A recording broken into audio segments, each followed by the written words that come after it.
Hello दोस्तों, आज हम सिर्फ और सिर्फ वो चीज़ें पढ़ने जा रहे हैं जो कि आपके एग्ज़ाम में डायरेक्टली आपको देखने को मिलेंगी।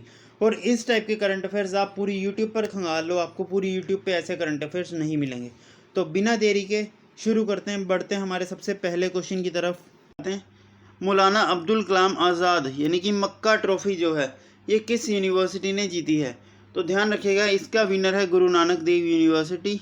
ठीक है, और सेकंड यानी कि सेकंड पोजीशन पर कौन आया है? तो लवली प्रोफेशनल यूनिवर्सिटी सेकंड आई है, और थर्ड आई है कुरुक्षेत्र यूनिवर्सिटी। तो ये तीनों की तीनों इंपॉर्टेंट है, आप याद रखेंगे कि मक्का ट्रॉफ़ी की फुल फॉर्म क्या है? मौलाना अब्दुल कलाम आज़ाद ट्रॉफ़ी। ओके, अगले क्वेश्चन पर आते हैं। देखो, सबसे पावरफुल मिलिट्रीज़ कौन सी कंट्री की हैं? वर्ल्ड मोस्ट पावरफुल मिलिट्रीज़, सबसे ज़्यादा पावरफुल मिलिट्रीज़ की बात करें तो इंडिया की रैंक आती है इसमें 4th नंबर पर। ठीक है, इम्पोर्टेंट है। और सबसे टॉप पर आती है यूएस, दूसरे नंबर पर आती है रशिया, और तीसरे पर आती है चाइना। ठीक है, तो ये सारी की सारी रैंक्स आपको इम्पोर्टेंट याद रखनी होंगी। तो सबसे पहले कौन है पावरफुल मिलिट्रीज़ में? यूएस, फिर रशिया, फिर चाइना, फिर इंडिया, एंड 5th नंबर पे है साउथ कोरिया। ओके, बताइए ज़रा। देखो, ऐसे क्वेश्चन आपके एग्जाम में डायरेक्टली मिलेंगे, और अब जो जो क्वेश्चन मैं बताऊंगा स्क्रीनशॉट मारते रहना। ठीक है, तो सबसे पहला स्क्रीनशॉट मारो इस क्वेश्चन का। देखो ज़रा, अनुवादिनी ऐप जो है ये किस स्टेट ने लॉन्च किया है? ठीक है, तो ध्यान रखिएगा, ये लॉन्च किया है सेंट्रल गवर्नमेंट ने। अब इसको लॉन्च करने का पर्पज़ क्या था? तो देखो, 8th शेड्यूल के अंदर जितनी भी लैंग्वेजेस हैं, 8th शेड्यूल के अंदर जितनी भी लैंग्वेजेस हैं, यानी टोटल कितनी? 22 लैंग्वेजेस। उन 22 लैंग्वेजेस के अंदर ये इंडिया के अंदर जितने भी एजुकेशन प्लेटफॉर्म्स हैं, क्या जितने भी स्टडी मटेरियल्स हैं सारे स्कूलों के टिल 12th क्लास तक, उन सभी को उन सभी 22 भाषाओं के अंदर ट्रांसलेट करेगा ये युवा निधि ऐप। ठीक है, देखो इंडिया के अंदर ना 22 भाषाएं मेन है जो शेड्यूल नंबर 8 के अंदर ऐड है। ठीक है, और इन 22 भाषाओं के अंदर आर्टिफिशियल इंटेलिजेंस के द्वारा इनको ट्रांसलेट किया जाएगा इन्हीं 22 भाषाओं में। ठीक है, तो ये इम्पोर्टेंट हो जाता है, याद रखिएगा, सेंट्रल गवर्नमेंट की ये ऐप है। आइए ज़रा, अच्छा, अगर मैं बात करता हूँ तो सुप्रीम कोर्ट की डायमंड जुबली हो चुकी है। डायमंड जुबली का मतलब क्या हुआ? सुप्रीम कोर्ट के 100 साल पूरे हो चुके हैं। तो अब आप मुझे बताइए सुप्रीम कोर्ट का आर्टिकल क्या है और सुप्रीम कोर्ट किस ईयर इस्टेब्लिश हुई थी? ये दो चीज़ें आप मुझे कमेंट बॉक्स में बताएंगे कि which was the article for supreme court और सुप्रीम कोर्ट किस ईयर इस्टेब्लिश हुई थी। ये दोनों चीज़ें आपकी मुझे कमेंट बॉक्स में चाहिए। ठीक है, आइए ज़रा नेक्स्ट क्वेश्चन पर आते हैं। देखो, Yogeshwari scheme, which state has launch Yogeshwari scheme? तो ये लॉन्च करी गई है वेस्ट बंगाल के द्वारा। ठीक है, क्यों करी गई है? ताकि ये जो है शेड्यूल कास्ट और शेड्यूल ट्राइब्स जो हैं वेस्ट बंगाल की, उनके स्टूडेंट्स के लिए ये स्कीम है। ध्यान रखिएगा, योगाश्री का मतलब होता है उन्हें ज्ञान देना, योगा देना, उन्हें एक तरीके से, मतलब ये समझ लो कि उन्हें एक सोशल वेलफेयर स्कीम है जो उनकी मदद के लिए बनाई गई है, जो कि शेड्यूल कास्ट और शेड्यूल ट्राइब्स की मदद करेगी। किस में? उनको लर्निंग में, उनके एग्ज़ाम में, उनको मतलब एक तरीके से टेक्नोलॉजी की जानकारीज देंगी। ओके, तो ये उस चीज़ के लिए स्कीम है, वेस्ट बंगाल ने लॉन्च करी गई है। तो आपके लिए इंपॉर्टेंट हो जाती है, वेस्ट बंगाल ने लॉन्च करी है योगाश्री स्कीम। ठीक है, नेक्स्ट क्वेश्चन आ रहे हैं। बताइए ज़रा, इंडिया ने इनॉग्रेट किया है सबसे पहला डार्क स्काई पार्क। ठीक है, ये कहाँ पर इनॉग्रेट किया गया है? तो ये किया गया है महाराष्ट्र के अंदर, और ये किसके नियर है? तो पिंच टाइगर रिजर्व के नियर है। ये चीज़ इम्पोर्टेंट है, 100% एग्जाम में क्वेश्चन आएगा, मेक अ स्क्रीनशॉट नाउ। अब चलते हैं अगले क्वेश्चन की तरफ। बताइएगा ज़रा, सबसे इम्पोर्टेंट चीज़ है ये आपके एग्ज़ाम की, ऑपरेशन अमृत। ऑपरेशन अमृत ये किस स्टेट गवर्नमेंट ने लॉन्च किया? तो ये किया है केरला ने, और केरला के ड्रग कंट्रोलर डिपार्टमेंट ने। अब डिपार्टमेंट का नाम सुनते ही आपको पता लग रहा होगा कि ये स्कीम किस बेस पे है। तो ये स्कीम है ओवरडोज जो एंटी माइक्रोबल्स की देते हैं। एक तरीके से आपने देखा होगा, बिना प्रिस्क्रिप्शन के डॉक्टर्स या क्लिनिक्स जो हैं दवाई दे देते हैं ऐसे ही, तो उस चीज़ को बैन कर दिया गया कम्प्लीटली। और ये स्कीम जो है ये इम्पोर्टेंट है, ध्यान रखिएगा। ये स्कीम किसने लॉन्च करी है? केरला ने लॉन्च करी गई है। और ऑपरेशन अमृत नाम है। तो एग्जाम में डायरेक्टली ये पूछा जाएगा operation Amrit is launched by which state, तो केरला हमारा आंसर हो जाएगा। आइए ज़रा अगले क्वेश्चन पर चलते हैं। देखो, अगर मैं आपसे बोलूं कि हॉर्नबिल फेस्टिवल कहाँ मनाया जाता है, तो आप बोलोगे सर नागालैंड। क्या बोलोगे सर? नागालैंड का फेस्टिवल है हॉर्नबिल फेस्टिवल। लेकिन अगर मैं बोलूँगा पक्का पागे हॉर्नबिल फेस्टिवल कहाँ का है, तो नागालैंड आंसर मार्क मत कर देना, तो आंसर आएगा अरुणाचल प्रदेश। ये एक इम्पोर्टेंट चीज़ हो जाती है, इसीलिए ये क्वेश्चन को इंक्लूड किया था। स्टार मार्क लगाओ। अगर बात आती है सिर्फ हॉर्नबिल की, तो ये आ जाएगा नागालैंड का अंदर। कहाँ पर? नागालैंड में। ठीक है। अगर मैं बात करता हूँ कि पक्का पक्के हॉर्नबिल फेस्टिवल की, तो ये आ जाएगा अरुणाचल प्रदेश के अंदर। इम्पोर्टेंट चीज़ याद जरूर रखना। अगले क्वेश्चन पर आते हैं। देखो, अयोध्या मंदिर बनाया गया ना, तो उसकी जगह पर सुप्रीम कोर्ट ने साथ ही साथ एक और ऑर्डर दिया था, मस्जिद बनाने का दिया था। अब उस मस्जिद का नाम क्या है, मैं आपसे पूछता हूँ, बताइए ज़रा। देखो कितना ज़्यादा इंपॉर्टेंट क्वेश्चन है। अयोध्या राम मंदिर बना था अभी, लेकिन अगर बात करता हूँ तो मस्जिद का नाम क्या है जो वहाँ पर बनाई गई है, तो ध्यान रखिएगा मस्जिद का नाम है मोहम्मद बिन अब्दुल्लाही मस्जिद। मोहम्मद बिन अब्दुल्लाही मस्जिद। ठीक है, ये डेडिकेट करी गई है मस्जिद प्रॉफिट मोहम्मद साहब को। ओके, इम्पोर्टेंट है, याद रखिएगा। आइए ज़रा अगले क्वेश्चन पर चलते हैं। बताइएगा ज़रा, ब्लैक टाइगर सफारी सबसे पहली, वर्ल्ड की सबसे पहली ब्लैक टाइगर सफारी कहाँ शुरू करी गई है, तो ये शुरू करी गई है ओडिशा के अंदर। ठीक है, और बात करें तो कहाँ पर शुरू करी गई है, तो ये जो है ये करी गई है सिम्फाली टाइगर रिजर्व के अंदर। शेफाली टाइगर रिजर्व के अंदर, ध्यान रखिएगा इस चीज़ को। ठीक है, तो शेफाली टाइगर रिजर्व हमारा आंसर हो जाएगा, मयूरभंज डिस्ट्रिक्ट के अंदर, ओडिशा की। ठीक है, मयूरभंज से एक और चीज़ याद रखना, मयूरभंज छऊ। ये जो मयूरभंज छऊ होता है वो भी ओडिशा में मनाया जाता है, इंपॉर्टेंट है। ठीक है, आइए ज़रा अगर मैं बात करता हूँ रुसुमोआ ऑरेंज फेस्टिवल, ये कहाँ मनाया जाता है? सिंपली बोलता हूँ, ऑरेंज फेस्टिवल कहाँ मनाया जाता है, किस स्टेट के अंदर, तो ऑरेंज फेस्टिवल मनाया जाता है नागालैंड के अंदर। ठीक है, और कौन से डिस्ट्रिक्ट में? कोहिमा डिस्ट्रिक्ट। ओके, इम्पोर्टेंट है। आगे चलते हैं अगले क्वेश्चन की तरफ। देखो, इम्पोर्टेंट चीज़ याद रखता हूँ। देखो, आपको पता है चिलिका लेक कहाँ पर है? चिलिका लेक कहाँ पर है? तो ऐसे याद रख लो, ओ दिशा चिल्लामत, ओ दिशा चिल्लामत, ओ दिशा चिल्लामत, चिल्लामत। तो चिलिका लेक कहाँ आ जाएगी? ओडिशा से याद रखेंगे, ओडिशा। तो चिलिका लेक कहाँ आती है? ओडिशा के अंदर। तो वैसे ही नेशनल चिलिका बर्ड फेस्टिवल भी कहाँ मनाया जाएगा? ओडिशा के अंदर। इम्पोर्टेंट है, याद रखना। अगले क्वेश्चन पर आते हैं। बताइएगा ज़रा कि सड़क सुरक्षा फोर्स ये किस स्टेट ने अभी शुरू करी है, तो ये करी गई है पंजाब के चीफ मिनिस्टर द्वारा शुरू करी गई है पंजाब के अंदर। और चीफ मिनिस्टर कौन है? भगवंत मान जी। ओके, तो सड़क सुरक्षा फोर्स को शुरू करने वाले व्यक्ति कौन है? पंजाब के चीफ मिनिस्टर भगवंत मान जी। ओके, आइए ज़रा आप चलते हैं अगले क्वेश्चन की तरफ। Important and most important question आपकी आज की पीडीएफ का, most important question. Gunotsav festival, ये फेस्टिवल कौन सी स्टेट मनाती है, तो ये मनाई जाती है आसाम गवर्नमेंट द्वारा। ये मनाया जाता है आसाम गवर्नमेंट द्वारा। इम्पोर्टेंट चीज़ है, ध्यान रखिएगा। और इस फेस्टिवल के तहत 40 लाख स्टूडेंट्स जो गवर्नमेंट स्कूल के होते हैं उनको जो है ये फ्री ऑफ कॉस्ट एजुकेशन देने की बात करता है। ठीक है, और एक क्वालिटी एजुकेशन की बात करता है। ये इंपॉर्टेंट चीज़ है, ध्यान रखिएगा। अगले क्वेश्चन पर आते हैं।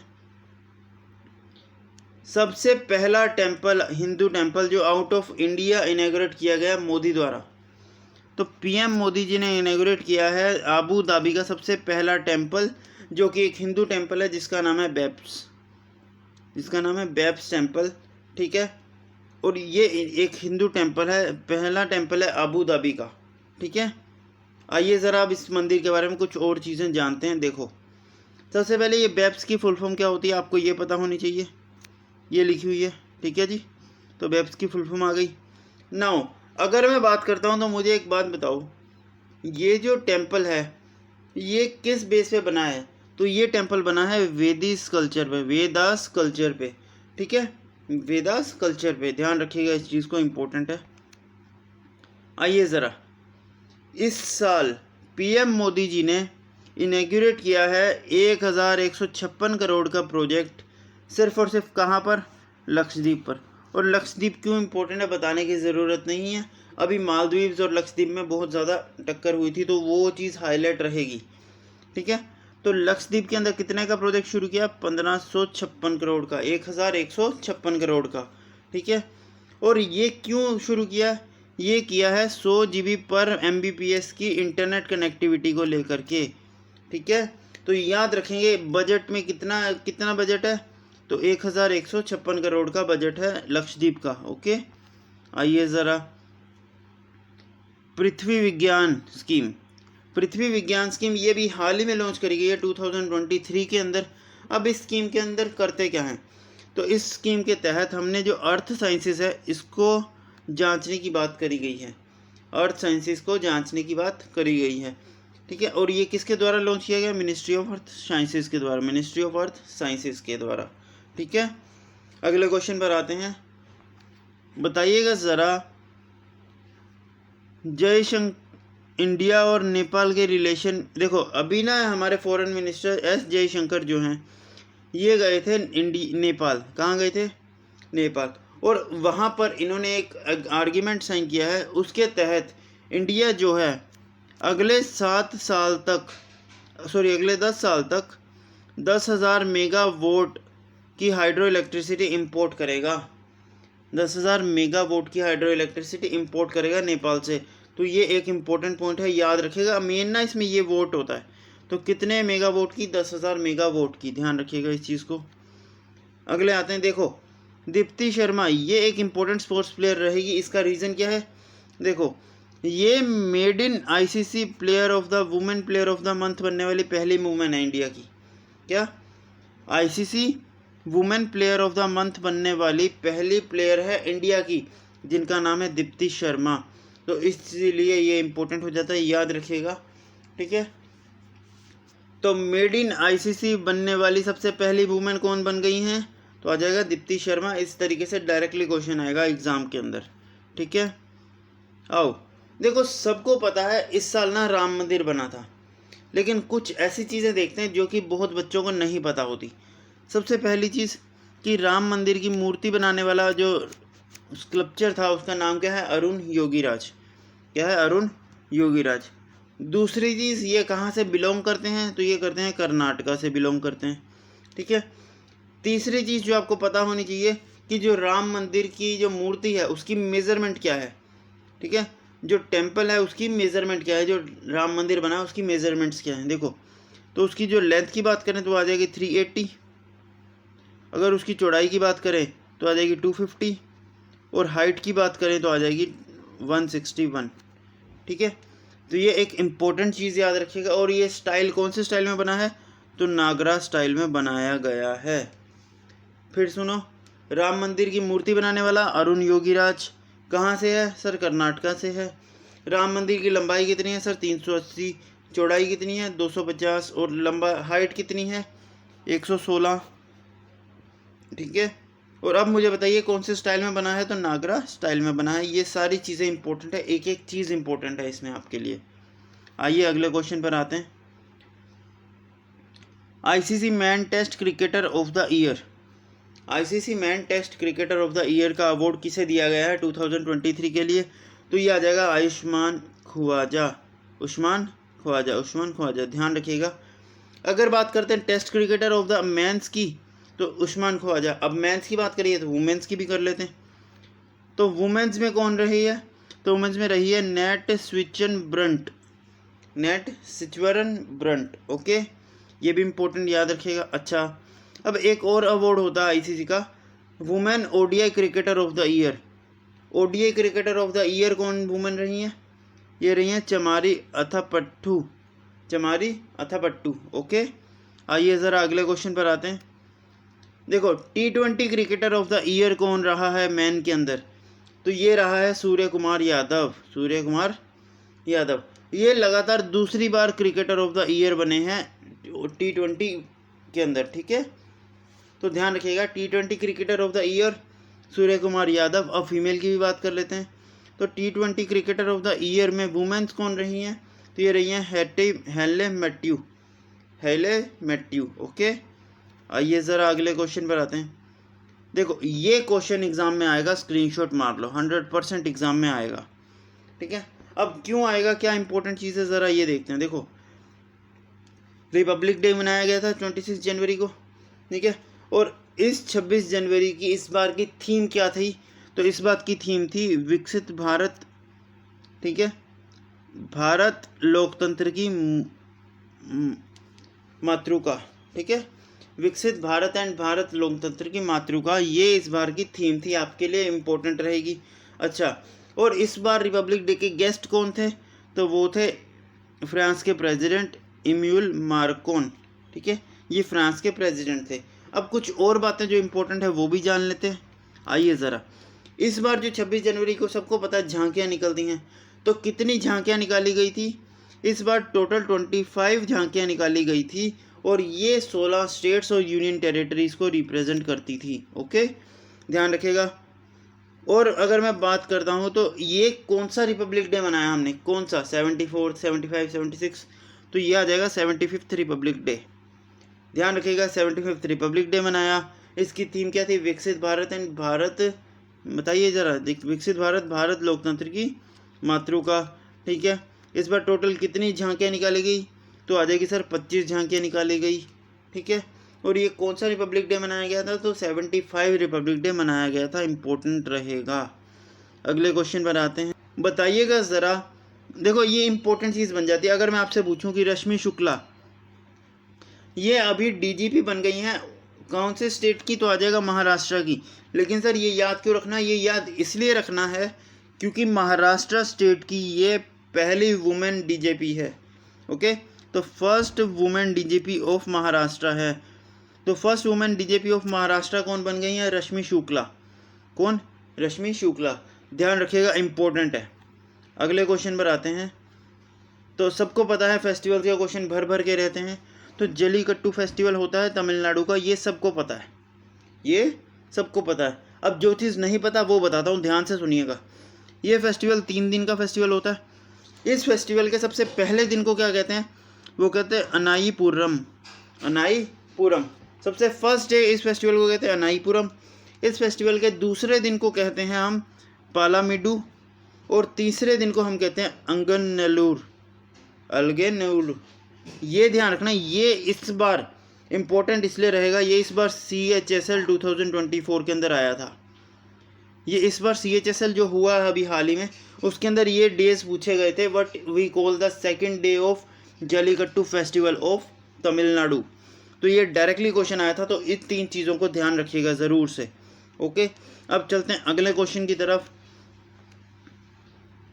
बताइएगा ज़रा, 1 व्हीकल 1 फास्टैग, ये इनिशिएटिव किस गवर्नमेंट का है, किस मिनिस्ट्री का ये इनिशिएटिव है, तो ये ध्यान रखिएगा। देखो फास्टैग हम कब यूज़ करते हैं, जब हम हाईवे पे जाते हैं, ठीक है, हाईवे पर, टोल नाके पर। तो ये जो है ये किया गया है national highway authorities of India के द्वारा, ठीक है। ये इंपॉर्टेंट चीज़ है, ध्यान रखना, 1 व्हीकल 1 फास्टैग इंपॉर्टेंट चीज़ है। ये इनिशिएटिव है national highway authorities of India का, ठीक है। आइए ज़रा, ये मोस्ट इम्पोर्टेंट क्वेश्चन में है, ये भी ई साक्षी मोबाइल ऐप, स्क्रीनशॉट मारो। ई साक्षी मोबाइल ऐप, अगर आप मॉक टेस्ट लगाते हो तो वहाँ पर मॉक टेस्ट में भी आपको ये सवाल मिला होगा। तो ई साक्षी मोबाइल ऐप जो है ये किस मिनिस्ट्री द्वारा लॉन्च किया गया है, तो ये किया गया है members of parliament of local area development scheme. क्या, member of parliament of local area government scheme, यानी MPs of local area development scheme के तहत इस ऐप को लॉन्च किया गया है, ध्यान रखिएगा, ये इंपॉर्टेंट चीज़ है। आइए अब चलते हैं आज के हमारे मोस्ट इम्पोर्टेंट ऐप्स की तरफ, मोस्ट इम्पोर्टेंट मिशंस की तरफ, ठीक है। तो my school my pride, my school my pride, ये जो स्कीम है ये कौन सी स्टेट की स्कीम है, तो ये स्कीम है हिमाचल प्रदेश की। ये बस इतनी सी चीज़ आपको याद रखनी है, ठीक है। और my school my pride campaign को एक और नाम से जाना जाता है, अपना विद्यालय, अपना विद्यालय। तो आप स्क्रीनशॉट मार लो इस चीज़ का कि अपना विद्यालय बोले चाहे बोले माई स्कूल माई प्राइड, ये दोनों ही स्कीम हिमाचल प्रदेश की हैं, इंपॉर्टेंट है, याद रखिएगा। अगले क्वेश्चन पर आते हैं कि भाई लाभ, क्या लाभ, लाभ स्कीम किस स्टेट गवर्नमेंट ने शुरू करी है? तो ये करी गई है उड़ीसा द्वारा, ठीक है। और उड़ीसा के चीफ मिनिस्टर कौन है? नवीन पटनायक, उन्होंने ये स्कीम शुरू करी गई है। अब आपसे पूछ लेगा what is the meaning of L in this लाभ स्कीम। तो एल किसके लिए आता है? लघु, ठीक है। तो ऐसे ही इसकी फुल फॉर्म भी इंपॉर्टेंट है, तो याद रखिएगा, लघु, बाना, जातिया, दरभया और कराया। ये इंपॉर्टेंट चीज़ है, याद रखिएगा, 100% इंपॉर्टेंट है, छोड़िएगा मत, क्योंकि ये सारे के सारे वो क्वेश्चन हैं जो आपको पेड क्लास में मिलते हैं। आज मैं आपको फ्री में दे रहा हूँ, तो प्लीज़ इनकी वैल्यू करो और इन चीज़ का जो इंपॉर्टेंट बोल रहा हूँ उसको स्क्रीनशॉट ज़रूर मारो, ठीक है। अब चलते हैं अगले क्वेश्चन की तरफ। All India rubber industrial association, इनके नए प्रेसिडेंट चुने गए हैं, वो बनी है Sakshi Singh. Sakshi Singh become the new president of all India rubber association, ठीक है। अगर मैं बात करता हूँ तो अब मुझे एक चीज़ बताइएगा, इंडिया में सबसे ज़्यादा रबड़ जो है कौन सी स्टेट में प्रोड्यूस होती है? Which state is the highest in production of रबड़? सबसे ज़्यादा हाईएस्ट कौन सा स्टेट है रबड़ प्रोडक्शन के अंदर, ठीक है। इसका आंसर गूगल करके आप मुझे कमेंट्स में ज़रूर लिखेंगे, ओके। अब चलते हैं हमारे आज के इम्पोर्टेंट क्वेश्चन की तरफ। इंडियन ओलंपिक एसोसिएशन, ठीक है, इसकी शुरुआत कब हुई थी बताइए ज़रा। In which year it was started, इसकी इस्टेब्लिशमेंट किस ईयर हुई थी? इसकी इस्टेब्लिशमेंट बताइए ज़रा। तो अब बात करते हैं, देखो इस क्वेश्चन का आंसर आप मुझे कमेंट्स में बताना कि इसकी इस्टेब्लिशमेंट किस ईयर हुई है। अब जो चीज़ें आपको इंपॉर्टेंट मैंने बतानी है वो सुनो। इंडियन ओलंपिक एसोसिएशन की बात करता हूँ तो इसके नए CEO चुने गए हैं, और वो कौन है? वो है रघुराम अय्यर जी। और ये कितने इंपॉर्टेंट चीज़ है ये आप सबको पता ही होगा। आइए ज़रा अगले और आखिरी क्वेश्चन की तरफ चलते हैं आज के। देखो, शास्त्र सीमा बल SSB, इनके नए DG अपॉइंट हुए हैं, डायरेक्टर जनरल इनके नए अपॉइंट हुए हैं। क्या नाम है उनका? दलित सिंह चौधरी जी हमारे नए DGP हैं, ओके। इम्पोर्टेंट चीज़ हो जाती है 100%, तो याद ज़रूर रखिएगा। अब चलते हैं आज के लास्ट एंड फाइनल क्वेश्चन की तरफ, बिल्कुल इम्पोर्टेंट है। आसाम वैभव, जो आसाम गवर्नमेंट का एक अवार्ड है, आसाम गवर्नमेंट ने शुरू किया है आसाम वैभव, और इस आसाम वैभव अवार्ड को कौन जीता है? तो ये जीता है राजन गोगी जी ने, ठीक है, राजन गोगी जी ने। तो इसी के साथ हमारी वीडियो होती है ख़त्म। आई होप आपको वीडियो पसंद आई होगी, और अगर आपको इसकी PDF चाहिए तो टेलीग्राम को ज्वाइन ज़रूर करें और कमेंट्स में ज़रूर बताना कि वीडियो कैसी लगी। Thank you, bye bye.